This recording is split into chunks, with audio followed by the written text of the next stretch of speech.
Relato 1. Frente a frente com o chupa-cabra. Sempre fui homem do campo. Cresci no sertão, acostumado ao silêncio das noites e ao som distante dos grilos. Nada me assustava. Até aquela noite em que o medo ganhou voz e corpo. Era tarde, o vento soprava diferente, carregando um cheiro metálico, quase de sangue. O gado estava inquieto e os cachorros se recusavam a sair do alpendre. Minha esposa já dormia, mas eu estava sentado na varanda, olhando o escuro que cercava o sítio. A lua minguante mal iluminava o terreiro. De repente, ouvi um baque seco vindo do galinheiro. Pensei que fosse um gambá, talvez um gato do mato. Mas o som era mais pesado, arrastado, acompanhado de uma respiração rouca. Peguei minha lanterna e minha velha espingarda. Caminhei devagar, o coração batendo forte, o vento frio batendo no rosto. Cada passo ecoava alto demais. Quando a luz alcançou o galinheiro, vi penas espalhadas por toda parte e um cheiro forte de ferro, de sangue fresco. Algo se movia ali dentro, algo que não era humano. Apontei a lanterna e por um instante o feixe de luz capturou 2 olhos vermelhos refletindo de volta. Eram grandes, fundos e pareciam me atravessar. A criatura rosnou, um som gutural, baixo e vibrante. As galinhas mortas estavam sem uma gota de sangue. Aquilo não estava ali para comer carne. Estava se alimentando de outra forma. Corri para dentro de casa, fechei a porta e acordei minha esposa. Ela olhou para mim assustada e quando contei o que vi, o medo se estampou no rosto dela. Ouvimos passos do lado de fora, lentos, pesados, circundando a casa. O som das garras arranhando as tábuas do alpendre fazia o sangue gelar nas veias. A luz da lamparina tremia e o ar ficou denso, difícil de respirar.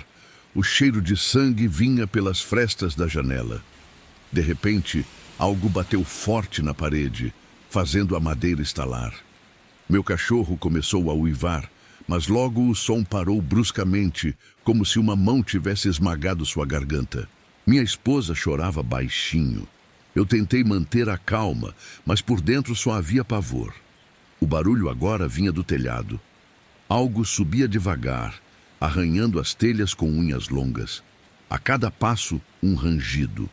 O coração parecia querer saltar do peito.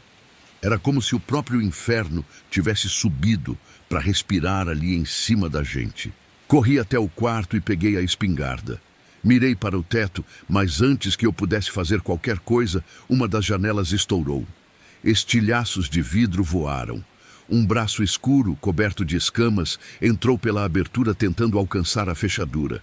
Disparei. O tiro ecoou e a coisa gritou, um som agudo, inumano. O silêncio que veio depois foi pior. Ficamos imóveis, só ouvindo o próprio medo. O relógio marcava pouco depois das 2 da manhã. Aos poucos, passos se afastaram, sumindo em direção ao mato. O galo começou a cantar, mas era um canto estranho, nervoso, como se até os bichos soubessem que algo ali não era natural. Quando o sol começou a nascer, saímos da casa. O chão do terreiro estava coberto de pegadas fundas, quase humanas, mas com garras. As galinhas estavam todas mortas, os olhos secos, o corpo leve como se drenado por dentro. Meu cachorro jazia sem vida, com 2 perfurações profundas no pescoço. Eu mal consegui respirar. Chamamos os vizinhos. Ninguém queria chegar perto. Todos já tinham ouvido histórias de uma coisa que rondava à noite, um bicho que não deixava sangue. Uns chamavam de chupa-cabra, outros diziam ser o demônio do sertão. Só sei que naquela manhã, o medo deixou de ser lenda. Era real. Eu o vi, senti o cheiro, ouvi o som. Durante semanas, o sítio ficou em silêncio. Nenhum bicho cantava, nenhuma coruja piava. Parecia que até a natureza segurava o fôlego. Eu deixava lamparinas acesas por toda parte e mesmo assim, às vezes, via sombras se movendo nas paredes. Minha esposa dizia que de madrugada ouvia passos rondando o quarto. Certa noite, o vento trouxe de novo aquele cheiro metálico. A lamparina piscou e apagou. Eu sabia.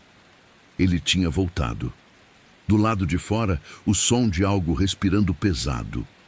Lentamente, as trancas começaram a se mover, como se alguém as estivesse empurrando com força sobrenatural. Rezei como nunca antes, pedindo por misericórdia. O ar dentro da casa ficou tão frio que o vidro da janela embaçou. As cortinas se moveram sozinhas e do lado de fora vi um vulto agachado, observando. 2 olhos vermelhos ardiam na escuridão. Ele parecia sorrir, como se soubesse que o medo era seu melhor banquete. O chão vibrava sob o peso daquela coisa. Ouvimos um estalo alto. Algo caiu no telhado. Garras rasgaram as telhas e terra caiu sobre nós. Disparei de novo, mas o som foi engolido pela noite. O eco da espingarda voltou com um grito distante. Depois, o silêncio. A lua cobriu-se de nuvens e tudo se tornou breu. Foi como se o tempo parasse. Quando o dia clareou, o terreiro estava destruído. Marcas de arranhões nas paredes, rastros de sangue seco e o portão da frente arrancado. Parecia que um furacão tinha passado por ali. Fomos embora daquele sítio na mesma semana. Vendemos tudo, deixamos para trás gerações de história. O medo não nos deixou escolha. Anos depois, ouvi que outros donos tentaram viver lá, mas nunca por muito tempo. Galinhas mortas, gritos na mata, portas batendo sozinhas. Dizem que o bicho ainda ronda, como uma maldição. Às vezes, quando fecho os olhos, ainda ouço aquele som. O rosnado abafado, a respiração quente e o silêncio logo depois. Hoje sou velho. Moro longe dali, mas nas noites mais frias, o vento ainda traz aquele cheiro de sangue e terra molhada. E quando ouço um galho quebrando do lado de fora, me lembro, ele ainda está por aí.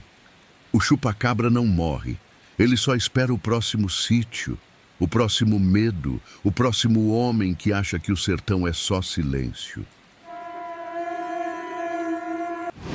Relato 2. O espantalho do mal. Moro na roça desde que nasci. Minha família sempre viveu da terra, do milho, do feijão e do suor do rosto. A vida por aqui é simples, mas a solidão do campo às vezes esconde coisas que não têm explicação. E o pior é quando o inexplicável resolve olhar de volta para você no meio da noite. Foi meu vizinho, seu Zé, quem nos deu o espantalho. Disse que o boneco espantava até sombra de corvo. Feito de palha grossa e roupas velhas, tinha um chapéu de palha desbotado e um rosto pintado com carvão. Um sorriso torto, estranho. A princípio, parecia inofensivo. A gente até brincou chamando ele de caboclo. Coloquei o espantalho no meio do milharal, bem de frente para casa. No começo, ele até dava um ar de companhia. O vento balançava o chapéu e, à noite, o formato dele se recortava contra a lua. Mas, depois de alguns dias, comecei a perceber algo errado.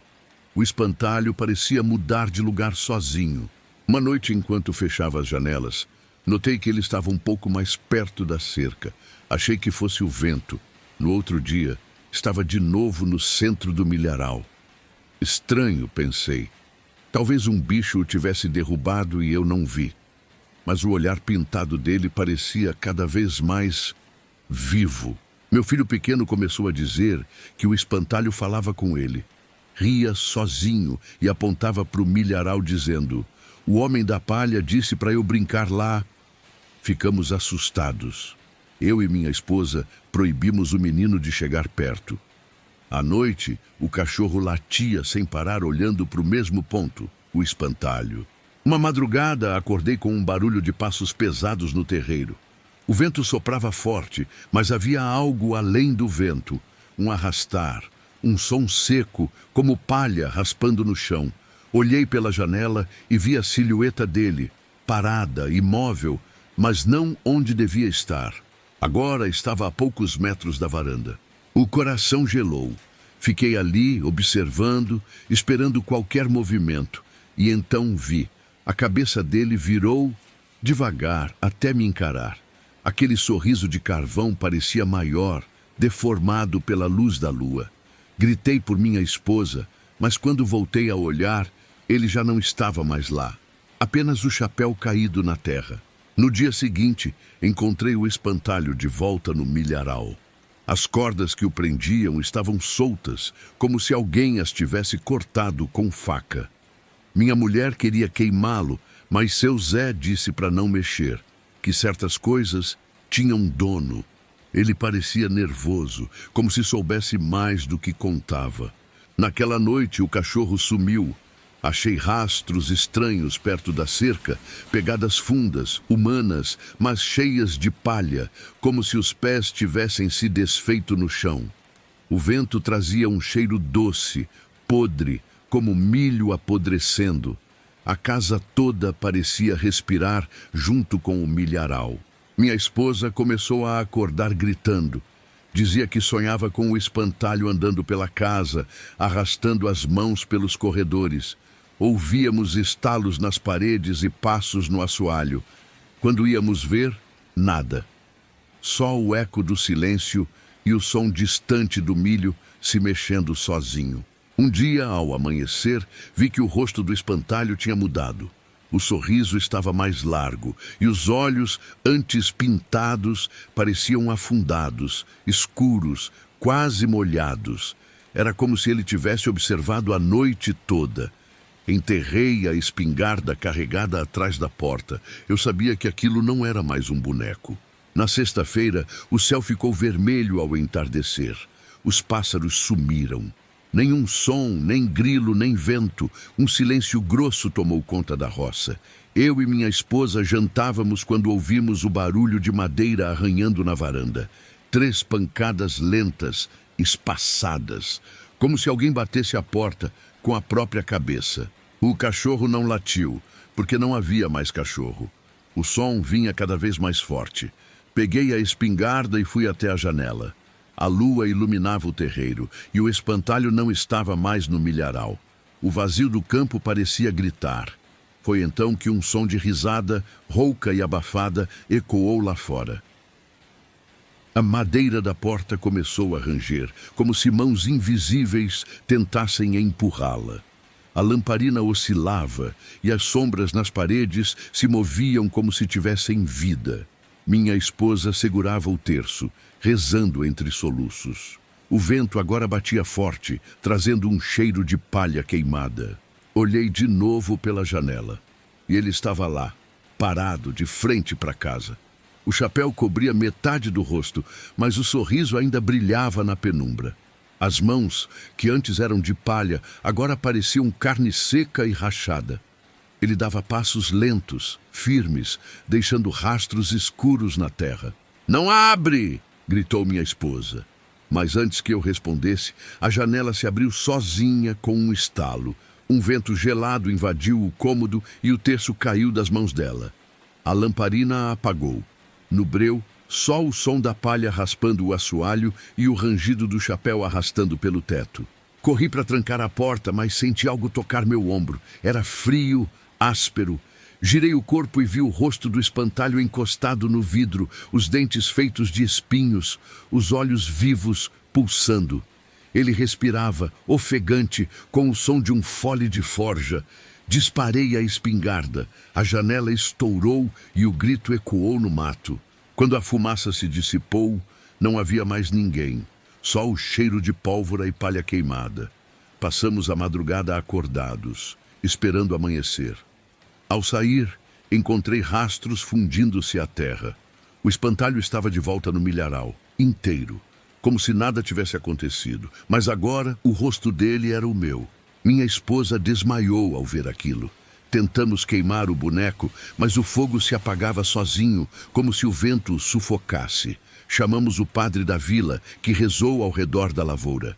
Disse que aquilo não era obra de homem, mas de coisa antiga, esquecida, amaldiçoada, e que o espantalho nunca devia ser tocado outra vez. Mudamos dali 1 mês depois. Deixamos tudo para trás. A roça, o milharal, o espantalho. Mas às vezes, nas noites de vento, o som da palha raspando ainda me visita. E sempre que olho para uma plantação, sinto que há algo me observando de volta. algo com um sorriso de carvão e olhos feitos do medo da terra. Anos se passaram. Tenho netos agora. Eles gostam de ouvir histórias da roça, mas nunca contei essa, porque sei que, de algum jeito, aquele boneco ainda existe. Ouvi dizer que o novo dono da fazenda encontrou um espantalho velho, de rosto humano, parado perto da casa, e que à noite ele muda de lugar. E, nos meus sonhos, ainda escuto a voz baixa, rouca, dizendo meu nome. O som de palha se arrastando no chão frio. E o pior é que às vezes acordo com o cheiro de terra molhada e sinto algo parado na porta. Relato 3. O sonho de morar no interior virou o maior pesadelo da minha vida. A cidade estava insuportável. Violência, sirenes, barulho o tempo todo. Eu e minha esposa sonhávamos com a tranquilidade da roça. Quando achamos um sítio antigo, cercado de árvores e silêncio, parecia um recomeço perfeito. A casa era velha, mas tinha alma, ou pelo menos foi o que pensei na época. Chegamos com esperança. O lugar tinha cheiro de mato molhado e o vento fazia as janelas baterem sozinhas. Nossa filha corria pelo terreiro enquanto o cachorro explorava o quintal. Tudo parecia em paz, até o entardecer, quando o clima mudou. O ar ficou pesado e um silêncio estranho caiu sobre tudo. Na primeira noite dormimos cedo. Acordei de madrugada com o som de passos no assoalho. Achei que fosse o vento ou o cachorro. Levantei, olhei pela janela. Nada. Só o breu da roça e o barulho distante dos grilos. Mas quando voltei para a cama, juro que ouvi uma respiração dentro do quarto. Os dias seguintes foram normais. Pintamos as paredes, trocamos telhas, limpamos o quintal. Mas o cachorro começou a agir estranho. À noite, ele chorava olhando para o canto da sala, arrepiado como se visse algo que a gente não podia ver. Chegava a se esconder debaixo da mesa, tremendo. Minha filha começou a reclamar de pesadelos. Dizia que um homem velho, de olhar bravo, ficava no pé da cama e puxava o cabelo dela. Acordava gritando, suando. Tentávamos acalmá-la, dizendo que era sonho, mas eu mesmo já não dormia bem. A casa parecia respirar, emitir estalos no escuro, como se mexesse. Uma noite, o cachorro latiu desesperado e corri para ver. Estava na varanda, olhando para a cerca, uivando. O som que vinha do mato era horrível.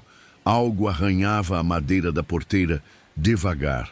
Quando iluminei com a lanterna, vi marcas profundas no portão, como se garras humanas o tivessem rasgado. O vento soprou forte, a lamparina quase apagou. Senti o ar gelar. Uma sombra se moveu entre as árvores e, juro, vi algo com formato humano, mas disforme, se afastando. Não contei para minha esposa naquela noite. Só tranquei tudo e fiquei acordado até o sol nascer, rezando em silêncio. Com o passar dos dias, a energia da casa ficou pesada. O cheiro de mofo parecia piorar toda vez que anoitecia. Quadros começaram a cair das paredes, sozinhos. Um jarro se espatifou no chão do nada. Minha esposa dizia sentir alguém observando, até durante o dia. E eu também comecei a sentir. O tempo fechou de vez numa madrugada de chuva. Acordamos com batidas fortes na janela. 3 pancadas secas, como se alguém batesse com o punho. Fui até lá. Nada. Mas no vidro havia marcas vermelhas, escorridas, como dedos molhados de sangue. Olhei para fora e senti o estômago virar. No meio da plantação, vi uma figura parada. Parecia um homem, mas o corpo era meio transparente, tremulando sob a chuva. Os olhos dele brilhavam como brasas. Por instinto, fechei as cortinas e empurrei minha filha para o quarto. O cachorro latia, uivava, até se calar de repente. O silêncio que veio depois foi pior que o barulho. De repente, um gemido baixo começou a ecoar pela casa. A madeira estalava como se alguém caminhasse no forro. O relógio parou às 3h15. As luzes piscavam. E então ouvimos um sussurro. Um nome. O meu nome, arranhando o ar vindo do corredor. Corri para a cozinha, peguei a lanterna. Quando iluminei o corredor, a parede estava riscada, como se unhas tivessem passado ali. Minha filha começou a chorar. Minha esposa segurava o terço e rezava, a voz trêmula. O cheiro de sangue começou a invadir o ar, misturado ao de terra molhada. O cachorro voltou a latir, mas parecia distante. Saí na varanda para procurar e encontrei o portão aberto. No chão, rastros de sangue levavam até o mato. Nunca mais o vimos. Passei a noite em claro, sentado na sala, a espingarda no colo, ouvindo o som do vento carregando risadas abafadas. Na manhã seguinte tentei agir como se nada tivesse acontecido. Fui até o quintal e notei algo novo. Marcas de mãos na parede externa, como se alguém tivesse tentado escalar. Cada mão tinha 6 dedos. A vizinhança começou a evitar passar perto do nosso sítio. Diziam que viam vultos nas janelas. Minha esposa ficou doente. Fraqueza, insônia, olheiras profundas. Ela dizia ouvir vozes, chamando seu nome, mesmo durante o dia. Uma tarde, desmaiou enquanto lavava roupa. Quando a levantei, notei arranhões nas costas dela, como se garras tivessem passado ali. Sangue fresco, mas ninguém mais por perto. A situação piorava. A cada noite, os sonhos ficavam mais reais. Sonhávamos com um homem de uns 50 anos, alto, magro, olhos fundos e ódio no olhar.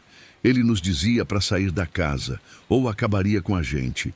O estranho era que, toda vez, ele usava a mesma frase, e todos nós ouvíamos no mesmo tom. Numa madrugada de vento forte, acordamos todos gritando ao mesmo tempo. Tínhamos tido o mesmo pesadelo. O mesmo homem, a mesma ameaça. Quando descemos à cozinha, vimos as paredes riscadas com algo vermelho. Palavras indecifráveis, escritas com o que parecia sangue. A casa cheirava a ferro e enxofre.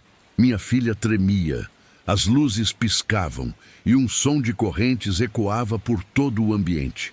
Tentamos sair, mas a porta da frente não abria. O vento começou a soprar de dentro para fora, derrubando cadeiras. O fogo do fogão se acendeu sozinho. O ar estava quente e frio ao mesmo tempo. Ouvi um estalo vindo do corredor.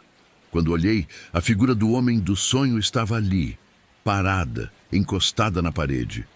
O rosto era o mesmo, pálido, olhos escuros, dentes à mostra. Ele apontou para nós e sussurrou algo em uma língua que não entendi.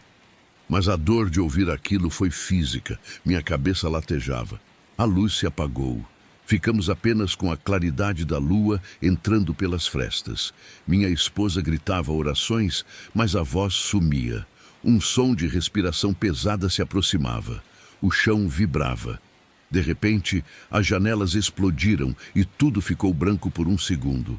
Depois, o silêncio. Total. Acordei no chão, com o dia amanhecendo. A cozinha estava destruída, as paredes limpas, nenhum sinal de sangue, mas as marcas de garras continuavam lá, gravadas na madeira. Minha filha dormia no sofá, minha esposa chorava em silêncio. Decidimos ali mesmo que iríamos embora. Colocamos a casa à venda, mas ninguém quis comprá-la. Os moradores do povoado diziam que ali morou um fazendeiro cruel, morto há décadas, que espancava escravos e queimava os corpos nos fundos da propriedade. Diziam que seu espírito nunca deixou o lugar, guardando-o como se fosse ainda seu. Voltamos para a cidade grande, mesmo com medo da violência. Preferimos o perigo humano ao sobrenatural. Até hoje, minha filha não consegue dormir sozinha. E às vezes, quando o vento sopra forte, ela diz ouvir o mesmo sussurro. Vocês nunca deveriam ter saído. A casa é minha. Recebi uma ligação mês passado. Era o corretor que tentava vender o sítio. Disse que a casa pegou fogo sozinha durante a madrugada. Ninguém por perto, nenhuma explicação. Quando o fogo apagou, só restaram as paredes queimadas. Agora sei que será quase impossível de vender aquela propriedade. mas sinceramente acho até bom ninguém mais ter o desprazer de morar naquele lugar onde tive a pior experiência da minha vida.